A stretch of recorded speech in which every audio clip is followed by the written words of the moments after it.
duratti walaloonti yaada takkan qaba meenaa dhaggeeffadha hunduma keessanuu isiniin jaaladha tokkummaan hundeedha harka wal qabadha.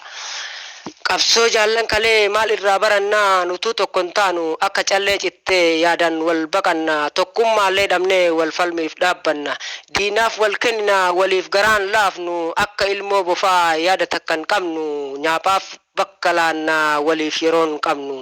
mee xiqqoon haasawa jaallan qabsoo kalee maandisni qabsoodha jaarraa abbaa gadaa gaafa mana ba'e tokkummaa lallabee waaqoo biraan ga'e. Inni sillaafifne dhombirsaa qabatee gara gaaraa ba'e dubbiin akka hardhaa anaa fi attilleen asii wajnuu miti dhiigaatu lola'e. Taaddasaan shawaa taa'ee waaqoo guutuun dhaadata farda bisheen soore bakar waaree yaabbata. Arsiin aannan ilmatee warra baalee obaasa booranni yoo beela'e gujiitu beela baasa. Jimma buna danfifnaan iluutu dhufee dhugaa shawaa hirribni qabnaan wallootu taa'ee mugaa nuti saa yaadannu jaallan qabsoo keenya kanarraaf kaleessa seenaa hirribni nyaatu je'eeti nuu hime Haacaaluu Hundeessaa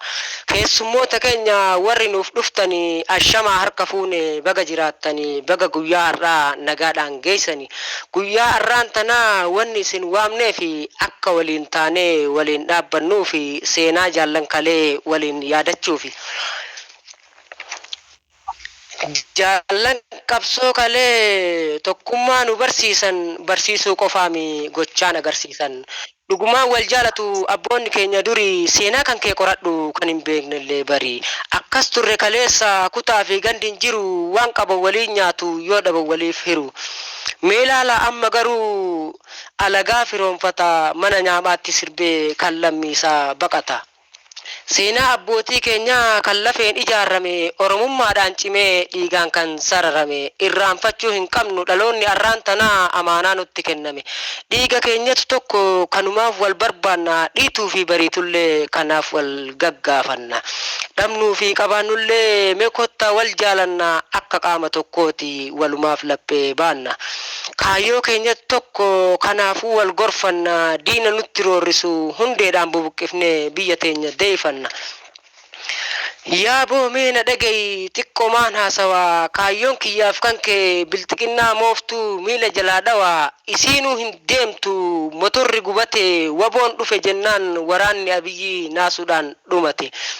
jabaadhu waboo koo walumaan argina oromiyaa teenya kan walaba baate waboo wabii sabaa of jala haxaawi hattuuf gantuu hunda fuulduratti deemi ati dhugaa qabda atis yaa qeerroo koo qarree biyya hundaa waboo gargaaruudhaaf qooda guddaa qabda. Xiqqoof guddoo qabnuun yoo cinaa dhaabbanne galmaan ga'uun hafnu waboo yoo jaallanne ni gargaarra jennee anaa fi atilleen afaaniin haasofne yoo nuti callifne shakkii takkan qabu gabrummaatti hafne gabroomuu qofaami tokkoon keenya gaafa san dhumanne. Garigariin namaa yoom kana dhaga'ee janaa jee imurratti ol yaa'e dhiiraaf dhalaa hunda mataatu buqqa'e sittin dhaga'amu lammiin lafa saarraa nafxanyaan buqqa'e kana jala murii dhugaafitti himi bilisummaa arguuf gargaarsatti cimi kuni dhaamsa kiyya oromoodhaaf himi.